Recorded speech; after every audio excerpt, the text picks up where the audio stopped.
Republic Act 11648. Ito ay isang amyenda sa Republic Act 8353 o Anti-Rape Law of 1997, kung saan mas matibay ang proteksyon laban sa panggagahasa, sexual na eksploitasyon at pang-aabuso.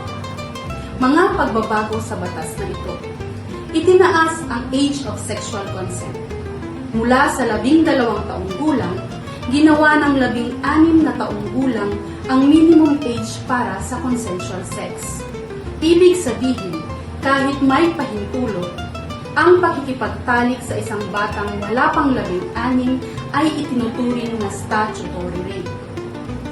Limitadong eksempsyon sa kapwa minor de edad.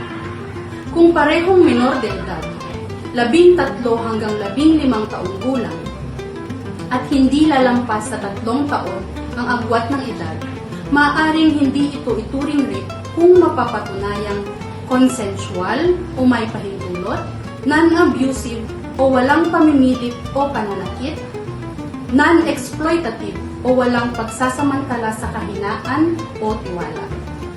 Walang eksepsyon kung ang biktima ay mas bata sa 13 taong gulang.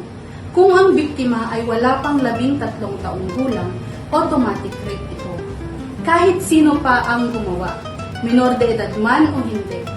Kung may alam kang kaso, magsumbong agad sa Women and Children Protection Desk o sa pinakamalapit na himpilan ng pulisya.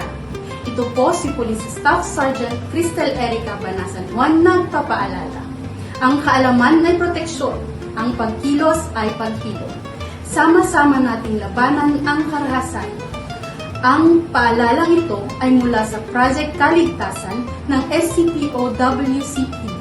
Dapat ang mga paalala para sa kaligtasan ay laging ipapabatid ng kapulisan gamit ang tamang aksyon at solusyon ayon sa naaangkop na batas.